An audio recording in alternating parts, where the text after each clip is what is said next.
नमस्कार मित्रांनो, मी उदय लाड पुन्हा एकदा स्वागत करतो आपल्या सर्वांचा आवडत्या युट्यूब चॅनल शेती मित्र वर व्हिडिओ पाहणाऱ्या प्रत्येक शेतकरी मित्राचे आणि कास्तकार बांधवाचे आजच्या व्हिडिओमध्ये मनापासून खूप खूप स्वागत। मित्रांनो, थंबनेल पाहितलं, टायटल वाचलं हो मित्रांनो, सामान्य कापूस उत्पादक कास्तकार बांधवांचा सर्वात महत्त्वाचा सवाल की अखेर कधी होणार आता देशांतर्गत बाजारामध्ये कापसाचा भाव 8,000 पार। हो मित्रांनो, हा सध्याच्या कंडिशनचा सर्वात महत्त्वाचा सवाल आहे की अखेर कधी होणार आता देशांतर्गत बाजारामध्ये कापसाचा भाव 8,000 पार। हा सवाल तुमच्या मनातला आहे, हा सवाल माझ्या मनातला आहे। आज भारतवर्षातील सामान्य कापूस उत्पादक कास्तकार बांधव या ठिकाणी विचारत आहे की अखेर कधी होणार आता देशांतर्गत बाजारामध्ये कापसाचा भाव 8,000 पार। या प्रश्नाचं अचूक उत्तर जाणून घेण्यासाठी आपण सर्वांनी हा व्हिडिओ आता सुरुवातीपासून शेवटपर्यंत पाहावा। हा व्हिडिओ सुरुवातीपासून शेवटपर्यंत पाहत असताना जर आपल्याला मनापासून आवडला तर जरूर या व्हिडिओला या ठिकाणी एक लाईक करा। जास्तीत जास्त कास्तकार बांधवांपर्यंत हा व्हिडिओ पाठविण्यासाठी या व्हिडिओला या ठिकाणी जरूर शेअर करा। सबस्क्राइब करून जरूर नोटिफिकेशन बेलला ऑल करा, यामुळे येणारा प्रत्येक व्हिडिओ हा आपणास या ठिकाणी मिळत राहतो। तर बघा मित्रांनो, सामान्य कापूस उत्पादक कास्तकार बांधवांचा सर्वात महत्त्वाचा सवाल की अखेर कधी होणार आता देशांतर्गत बाजारामध्ये कापसाचा भाव 8,000 पार।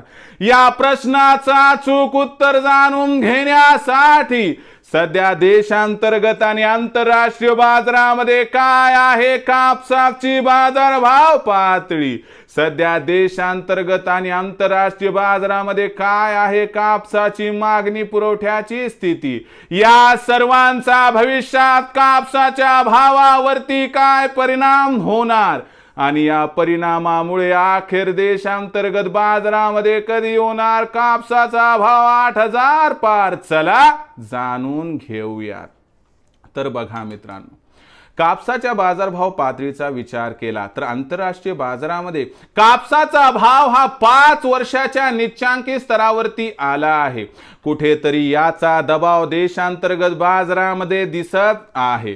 सोबतच मित्रांनो, एक गोष्ट लक्षात ठेवा की देशांतर्गत बाजारामध्ये सुद्धा जसं आपण सांगितलं होतं तसंच घडत आहे आणि 1 जून पासून कापसाच्या भावावरती दबाव दिसत आहे। कारण खरीप हंगामासाठी आवश्यक असणारं खत बियाणं यांच्या खरेदीसाठी कास्तकार बांधव आपल्यापाशी शिल्लक असणारा कापूस विक्रीस आणत आहे आणि यामुळे कुठेतरी कापसाचा बाजारभाव घटताना दिसत आहे।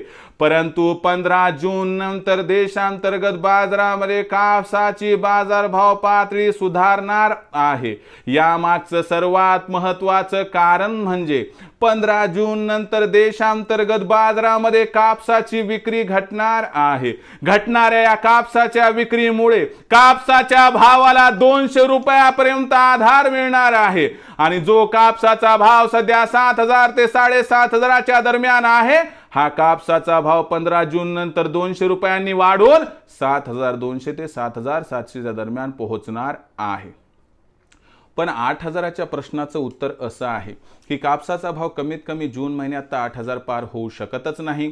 जुलै ऑगस्ट मध्ये जर अनुकूल परिस्थितीत कापसाची बाजारभाव पातळी देशांतर्गत बाजारामध्ये 8,000 पार गेली तर आश्चर्य वाटायला नको, पण भविष्यात कापसाच्या भावात प्रचंड तेजी येईल याची काही शक्यता इथे दिसत नाही। म्हणून कापसाची विक्री करायची असेल तर आपण 15 जून नंतर चांगला बाजारभाव बघून तिथं जर कापूस विकला तर आपला होईल फायदा। मग भविष्यात आता देशांतर्गत बाजारामध्ये काय राहणार कापसाचा बाजारभाव याबद्दल अधिक माहिती जाणून घेण्यासाठी पाहत रहा आवडते YouTube चॅनल शेती मित्र। आवडला असणार हा व्हिडिओ तात्काळ लाईक करा, सामान्य कास्तकार बांधवापर्यंत पाठवण्यासाठी शेअर करा, सबस्क्राईब करून जरूर नोटिफिकेशन बेलला ऑल करा, यामुळे येणार प्रत्येक व्हिडिओ हा आपणास या ठिकाणी मिळत राहतो। तर मित्रांनो, अशाच एका नवीन व्हिडिओसह मी आपला मित्र उदय लाड आपल्या सर्वांचे आवडते यूट्यूब चॅनल शेती मित्र मिळत राहील। तोपर्यंत माझ्या प्रत्येक शेतकरी मित्राचे आणि कास्तकार बांधवाचे आजच्या व्हिडिओमध्ये मनापासून खूप खूप आभार।